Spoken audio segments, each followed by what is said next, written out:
प्यारे बच्चों, आज हम लोग पाठ 2 गृह व्यवस्था परिवार के संदर्भ में पाठ का अध्ययन करेंगे, जिसमें कि सबसे पहले आपको ये जानकारी दी जाएगी कि गृह व्यवस्था से हम क्या समझते हैं या गृह व्यवस्था का क्या अर्थ है। तो गृह व्यवस्था का अर्थ देखिए, यहाँ पर गृह व्यवस्था जो है हमारा 2 शब्दों से मिलकर बना है, गृह प्लस व्यवस्था।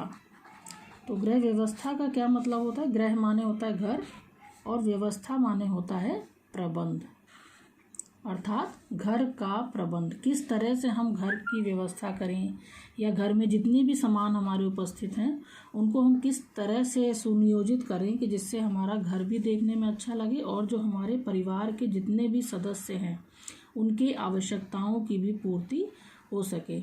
हमेशा जो होता है साफ़ सुथरा घर जो होता है बहुत ही अच्छा लगता है सबको। कोई भी घर में आता है तो कहेगा घर बहुत ही अच्छा है आपका। अगर आपके घर में सफाई नहीं है तो वो घर आपका अच्छा या स्वच्छ नहीं कहलाएगा। तो गृह व्यवस्था से अर्थ यहाँ पर है कि घर में किए गए कार्यों का प्रबंध। इसी तरह हम देख सकते हैं आगे कि नियोजन, पहले जो घर में जितने भी कार्य है उसको संगठन और उद्देश्य की पूर्ति के लिए व्यक्ति के कार्यों का नियंत्रण करना ही गृह प्रबंध कहलाता है। अर्थात घर में जितने भी काम हैं हमारे उसको हम किस तरह से नियोजित करें, फिर उसके कार्यों का संगठन एक जगह हम लेकर बैठें और उसके कितने उद्देश्य हैं उनकी पूर्ति करते हुए हम व्यक्ति के जितने भी कार्य हैं उस पर नियंत्रण करें। ये हमारा गृह प्रबंध कहलाता है।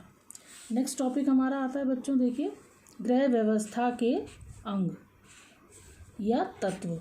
गृह व्यवस्था के तत्व क्या होता है? अभी आपने होम साइंस फर्स्ट चैप्टर में पढ़ा था। गृह विज्ञान के तत्व में भी सबसे पहला नियोजन, नियंत्रण और मूल्यांकन।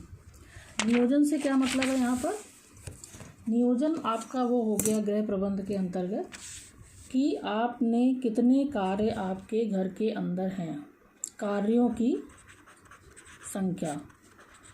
तो कार्यों की जितनी भी संख्या है, मान लीजिए आपका खाना बनाना, कपड़े धोना या घर की सफाई, परिवार के सदस्यों को क्या क्या ज़रूरतें हैं उसके बारे में जानकारी करना, तो सब चीज़ों का नियोजन आप करें। नियोजन मीन्स योजना बनाना। नियोजन से मतलब है यहाँ पर योजना बनाना।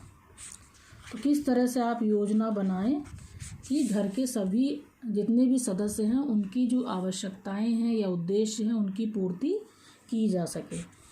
नेक्स्ट है आपका नियंत्रण, कि किस तरह से जो भी हमने कार्यों की योजना बनाई है या नियोजन किया है उसको हम किस तरह से सुनियोजित करें, किस तरह से हम अपने श्रम की बचत करें या किस तरह से हम अपने समय की बचत करें, किस तरह से पूरे कार्यों को हम समेटें कि हमारा, मान लीजिए हमने सोचा कि आज एक दिन में हमें इतने काम 10 काम करने हैं, तो उन 10 कामों को हम किस तरह से मैनेज करें कि हमारे 10 काम एक दिन में पूरे हो जाएं।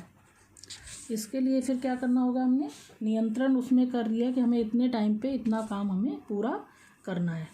उसके बाद नेक्स्ट तत्व इसका या अंग आता है मूल्यांकन। मूल्यांकन से मतलब क्या है कि अपने आप को चेक करना।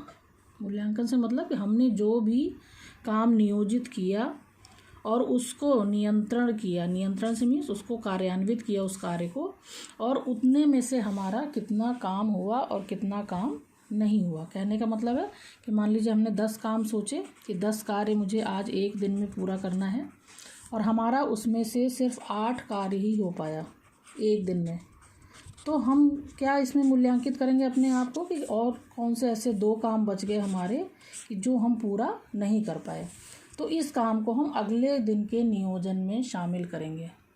तो इस तरह से गृह व्यवस्था के तत्व नियोजन, नियंत्रण और मूल्यांकन।